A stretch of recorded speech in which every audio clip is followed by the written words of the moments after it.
Welcome to the Cincinnati Real Estate Home Show. So excited to be here and bring this to you, brought to you by Monsters Madness. And I'm your host, Tom Giusti. I'm a realtor with EXP Realty. And I want to introduce to you my co-host, Phil Knabe. Phil, what's going on? Oh man, I'm so excited for this. It's crazy because most of the time I'm just doing videos. So awesome. Cool. Yeah, it's going to be really cool. We're going to get to the format here in just a moment. But Phil, tell us a little bit about what is Monsters Madness, because you're the owner, CEO, quote, big honcho when it comes to that, right?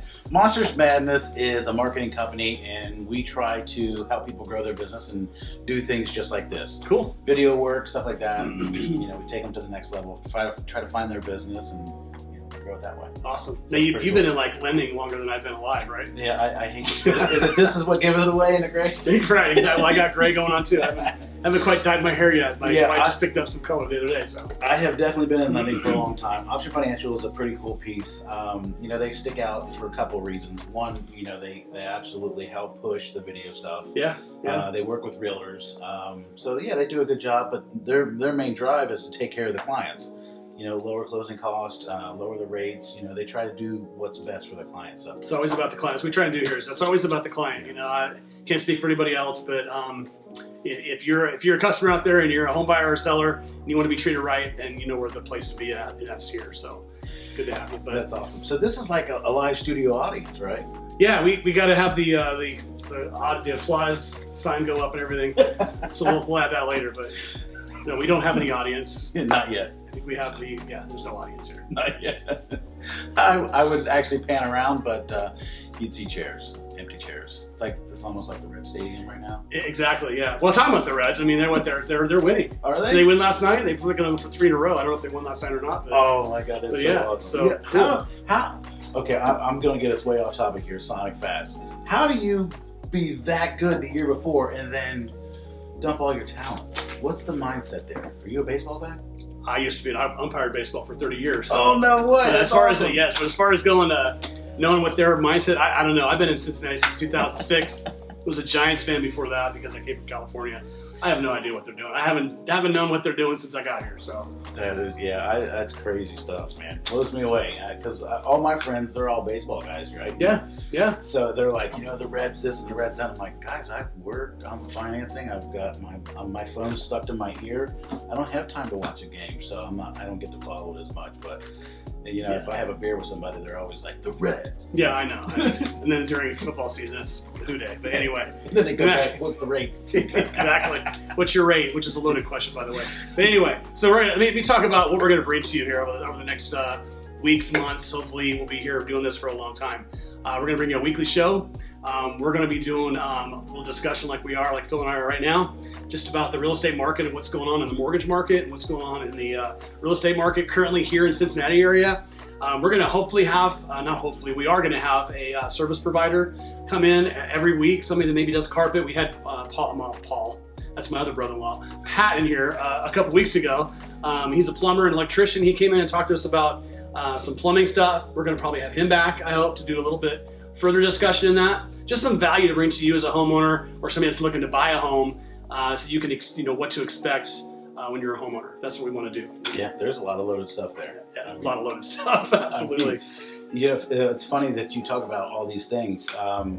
It's not as easy as everybody thinks it is. There's so many curves to everything. It's good to have somebody that knows what they're doing and been in the business long enough to take care of it. So, absolutely. Excited to bring this. I'm pretty cool. I'm excited for it. It's pretty cool. Cool. So look for that. We're going to do some clips. You'll know ahead of time what's coming. Yeah. We'll post that on Facebook and social media for you. So, and then we're just going to have some tips for buyers and sellers as far as what you can do as a buyer or a seller, what the market's doing, and how we as real estate professionals and loan professionals can help you. So that's basically what we're going to bring to you in a nutshell. I'd like to have also some business owners come in here from around the area and the community and just talk about their business, kind of help support them. Yeah, absolutely. Buy local. One thing that I know that what's that segment called on Family Guy? If you guys ever watched that? But grind my gears. What's something that grinds my gears? I don't know. I was listening to radio yesterday. WW. Doesn't sound great, right? And this lady came on and she was talking about how restaurants are charging people a kitchen convenience fee. Have you heard of this? No. What? A kitchen convenience fee. Yeah. So.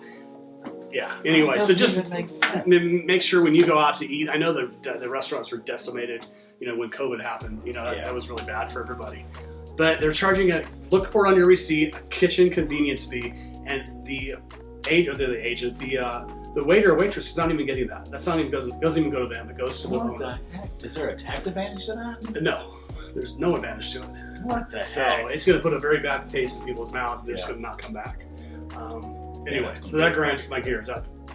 That finishes that segment. All right, so I'm going to have to dive into this grind my gear thing. Yeah, go ahead. Go right ahead. So what actually is that? Peter Griffith, for the Family Guy, gets on the news, and he has a segment called "What Grinds My Gears." So, children, keep your children away from it. Don't have them watch that. But so Ty and Chase, that they always reference stuff from that show. Who? Ty and Chase, the other LOs. Oh yeah, yeah. So I'm obviously the old guy in the bank. So there's that. But they reference stuff, and I'm like, yeah. I don't know much about it, but if you talk about Seinfeld, I could probably quote everything to you. So.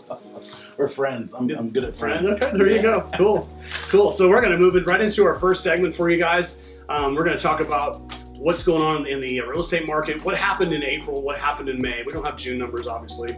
It's only the 9th of June, so we can't really give you June numbers. But so I'm going to give you 3 basic numbers just so that you know as a home seller, buyer, consumer. In April, there were 2,200 homes sold in this area in Cincinnati.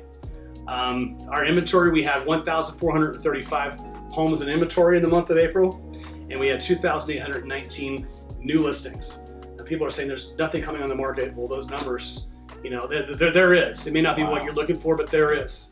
Now compare that to May.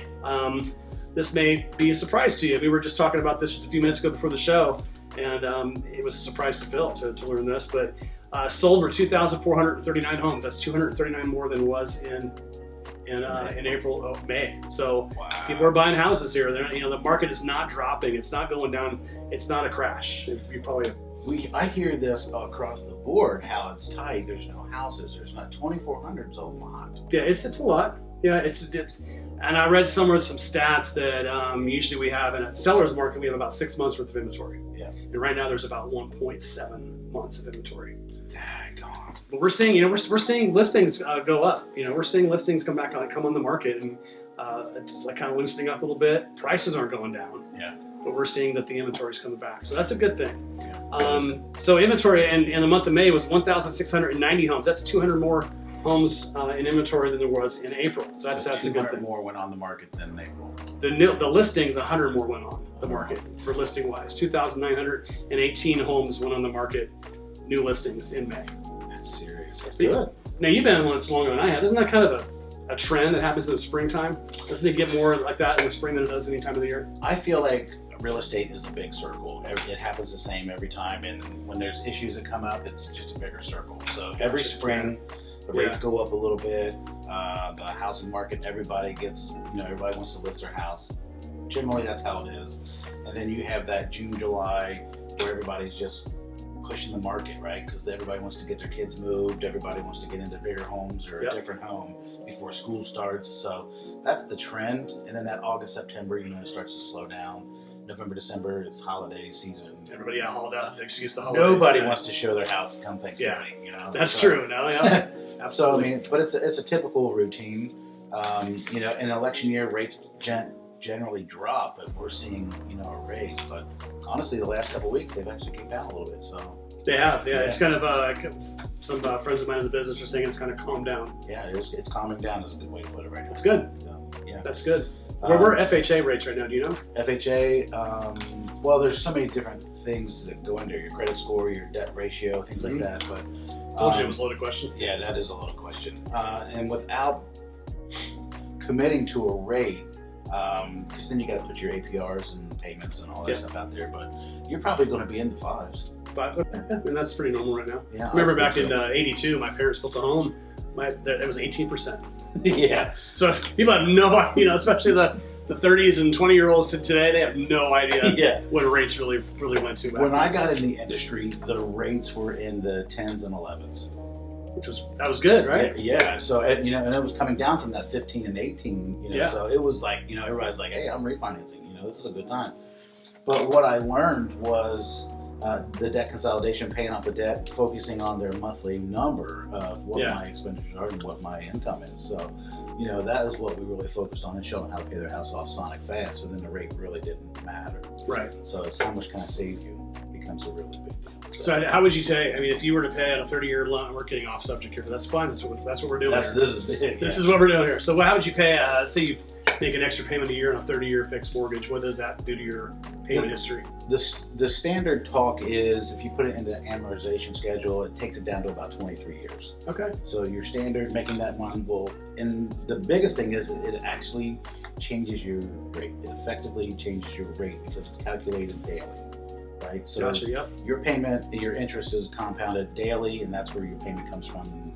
They amortize that out over 360 payments, so that's kind of why that looks like that. But when you start, interest, huh? so when you start paying more money to it, you're changing where the interest is hitting. Therefore, now it's getting smaller. So really, you just effectively change your rate a little bit. But what we like to do, me personally, and there's a lot of people out there that do the same thing, but it's how can I do a debt consolidation, save that overall month, right? You know, not just your house payment. Use your house as that bank, and you start really creating new equity. You're getting more money. Right. Yeah. So I mean, there's a lot of different tricks there. So. You want to know the tricks? Call Phil. Yeah, those are some big ones. He can help you out. Yeah, I do a lot of videos. People call me all the time on them. And they're like, you know, I do not want to lose my 2.5 rate. Well, if I could save you $700 a month, what does it matter, right? How much is that 2% rate really stopping you? And that's the thing, you know. So, you know, and there's people out there. That's not a really far-fetched number. You start paying your trucks off, your cars off, your things, your debt, your credit cards and things. You start adjusting those numbers, and you save $700. If you cut that in half. Take the $350 and save it. Take the other $350, apply it back to your house. Man, you're going to pay your house off from a 30-year down to like a 15-year term. Which saves a ton of interest. Yeah, I don't have a calculator, but that'll knock your socks off, I promise. Yeah, it's pretty astounding. So, well, awesome. Yeah, cool. Well, thanks for that information. Yeah, so you want to know about rates, you want to know about paying your house off early, let us know. We can definitely help you out with that. Absolutely. So here's one of the segments that I wanted to bring to you guys as it's just some information for you. You know, if you're we talk about first-time home buyers all the time. You know, what are the benefits to a first-time home buyer? We never hear about first-time home sellers. Yeah. Ever heard that term? First-time home seller. So if you're a first-time home buyer, at some point, right, you're going to be a first-time home seller. So and that's just another whole process, more stress, you know, just as much of a stressful process as it was when you were buying your home. It doesn't have to be if you are working with the right people. Yeah. So, you know, I'm with EXP Realty, I'm with the Lowry team. We have a whole team of people that are there to help you accomplish what you want to accomplish. So definitely call me. That's all I got to say. Yeah. But so I'm going to go over 6 aspects of what you need to be aware of when you're selling your home. And you can go ahead and... Oh, you may disagree with me. No, I guarantee you they're going to be good. I haven't seen the list, but I promise they're going to be good. So number 1, what would you think the first one is? The steps to successfully selling your home. Oh, getting it prepared. Yeah, absolutely. Prepare your home. Yeah, prepare the home. Prepare your home. You know, if you got, believe it or not, because people think, we're in a seller's market, that you could leave your grass 4 feet high. You can't do that. You need to make it market ready. You need to mow your lawn. You need to pull your weeds. You need to, you know, if you have, landscaping in the front yard, you've got stuff that needs to be taken care of. Make it look good. Yeah. Make it, curb appeal. Curb appeal. It's huge. It does matter. Trust me. My wife and I bought a house last year. It's usually the lady that is the one that's looking, right? I don't like this. I don't like that. Yeah, absolutely. So you make sure it looks good. Okay. If it looks good, you're gonna have a better chance of selling it. Exterior stuff, interior stuff like paint.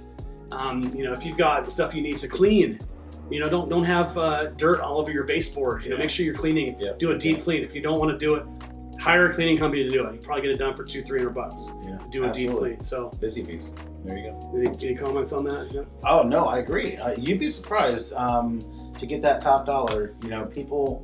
I mean, houses are going on the market and they're selling sonic fast, but the sellers are really putting a good home out there. Yeah.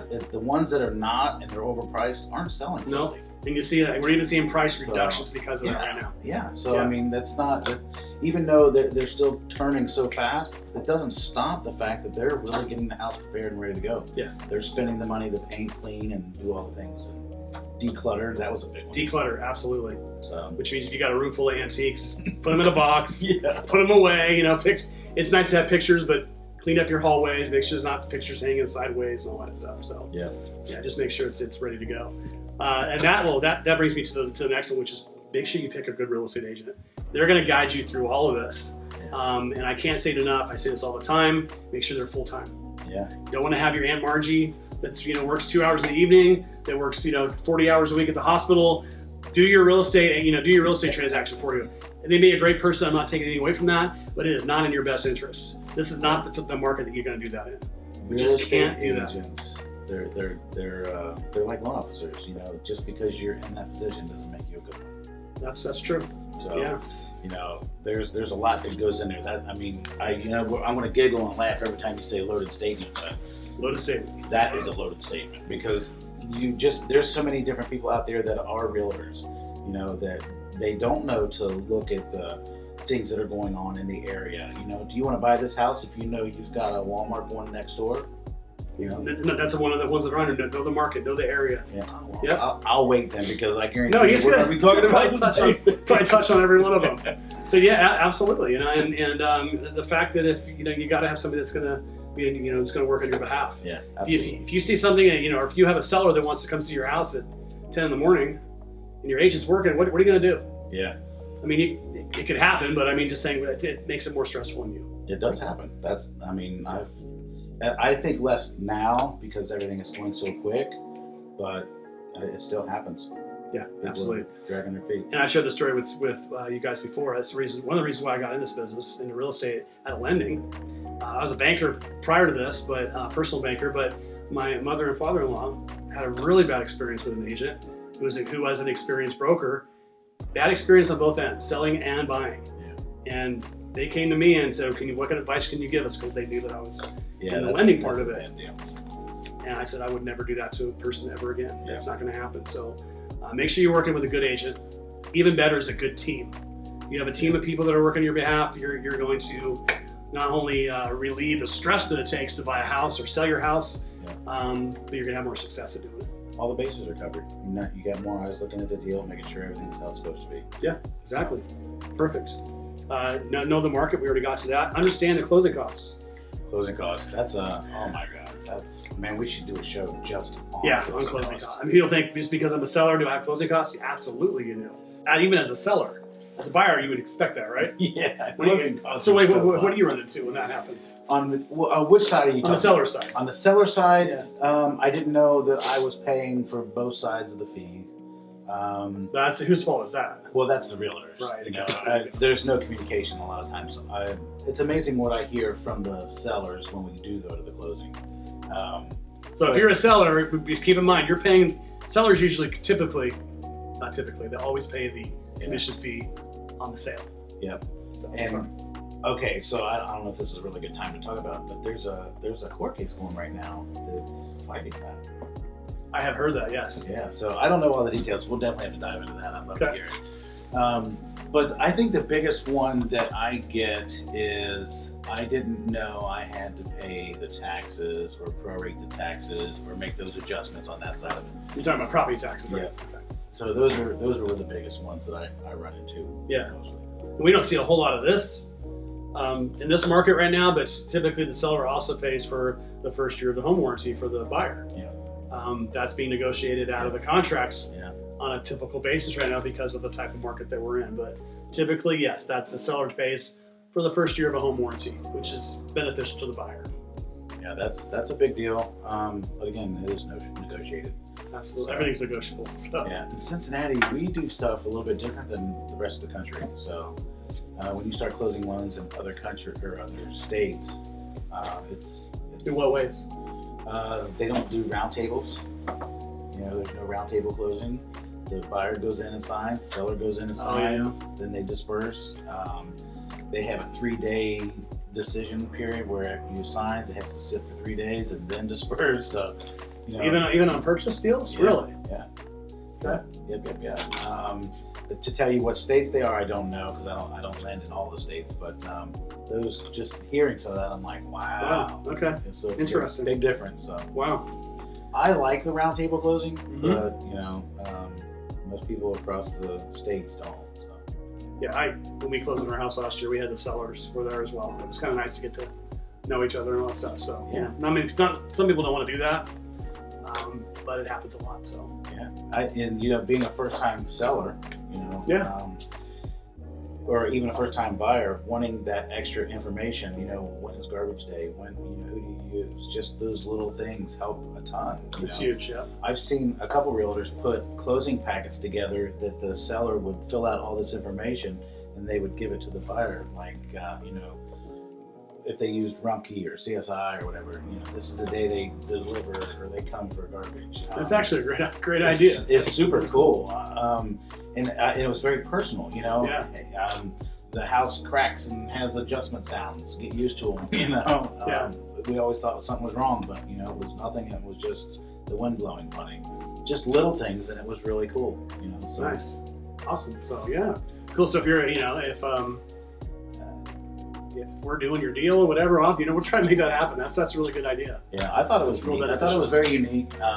The lady that I learned it from, she, she's passed now, but she was much older and been doing real estate for 50 something. Wow. Yeah, so it was pretty cool, and it was a big deal. I thought it was pretty cool. That's awesome. Cool. Yeah. So next one is that you should know as a first-time seller is get ready to move when you guys sell your home. Some people panic. They're like, I don't know what to do now. Well, get yourself ready. Make sure you have the trucks that are going to be coming. Make sure you schedule that, or at least know who you're going to call. Get your stuff packed. Get all your furniture packed the right way. We may have a moving company in here. I don't know, come in here at some point. We did two men in a truck. Yeah, which was cool. They did a great job. That's a touchy subject though. Getting ready to move. Yeah? Because if you don't have the buying side completed, you're loaded up, ready to close, and then at the last minute you're being adjusted. Oh, well, we're not closing for 3 more days. That's very true. You're true. That happens, and it's so frustrating. But you need to have, I feel a good realtor would have that plan in place. Well, this is what's going to happen if we come into that scenario. You'd be surprised how many people do not have a plan in place if that happens. And there's stuff that the lender doesn't have control of. The appraisal's coming back, or there's some appraisal issues and it's being pushed, and now you're waiting for a third party and everybody's sitting here like this. Well, But you can still have your stuff packed up in boxes ready to go, Yeah. right? Oh, yeah. I mean, there's just people I've known that have like 3 days before they got to move.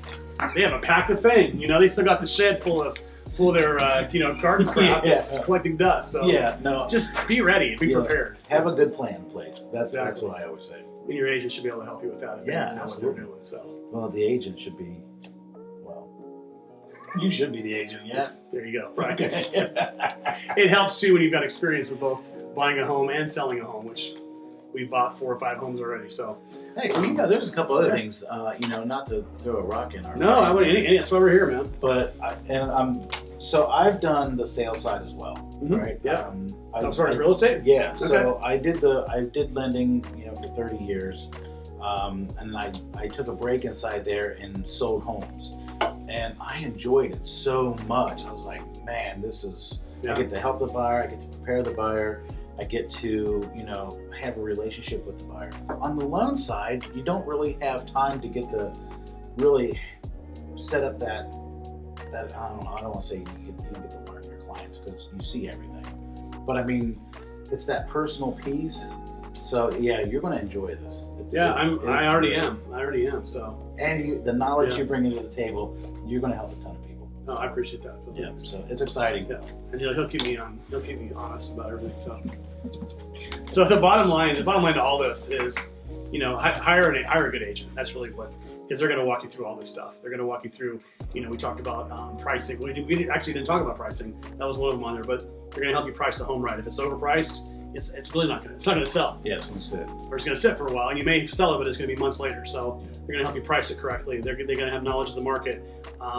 They're going to help you get it ready to sell, whether it needs to be painted, what we think needs to have done in the front yard, or what landscaping, whatever. Just find a good agent that's going to work for you, that works for you full time. Yeah, Again, I say that, I can't say it enough. That's such a true statement. I mean, if you don't have a realtor who's in the game taking care of you through start to finish, it makes it for a bumpy ride. Yeah. It's the same thing with lending. If you don't have a good loan officer who's communicating,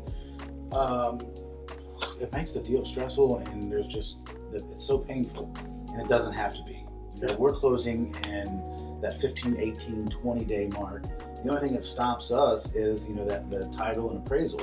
We don't get to control the title, and we don't get to control the appraisal. Yeah. So as long as the buyer's engaged in doing everything, issues always pop up. It's solving the issues is what makes you stand out. And, that's why I've been in the industry for so long. I crush those things. Yeah. So. Awesome. Sounds good. Now, so that's really what we got for today. Yeah. You have anything else you want to share before we take off? No, but as soon as I lock the door, I'll be like, I should have said that. It's made safer for next week. So we're going to bring this to you on a weekly basis. I don't know, probably won't be released exactly the same time. Hopefully it is. Yeah, we'll talk about a release date, but yeah. So I'm excited. I know Phil is, and to bring you some value and to get you some knowledge, and hopefully talk to a lot of you out there in regards to your home buying or selling needs. Okay, so I'm not a podcast guy, so this is new to me. How do they communicate with us? They will call us. They call? They call or they email. When we post this, we'll have all the information at the bottom of the screen. Gotcha. Well, I'll give my number now. Go ahead and give yours. Well, mine's easy. It's 513-324-2795. You got that? 513-652-0398. That's mine. So. Okay, so you can text me, call me. Absolutely. Yeah. That's cool. So I didn't know if there was can they message us through where we're sharing this? That I don't have a clue. I really don't know. Oh, man. We'll figure it out as we go along. This is going to be awesome. I'm so excited. We'll keep you guys posted. I mean, I hosted a podcast called The Simple Money Show, which was a video. It was strictly a podcast. I had a website and still do thesimplemoneyshow.com. You can contact me through there, but we may do the same thing. I don't know. I love it. All right, I'm excited. But yeah, absolutely. So appreciate you guys being here. Give us comments. We want to hear what you think. If you think we're stupid, let us know. If you think we're cool, what we're bringing to you is complete nonsense. Let us know. I don't know if I want to let into those stupid things. We'll delete the comments, but we want to know. I like people to like me. I think so. But yeah, so we're excited, and we appreciate you guys, joining in and watching. Absolutely. We'll see you on the next one. And as the I shouldn't say late, but as the famous Ron Burgundy said, stay classy, Cincinnati. Yeah.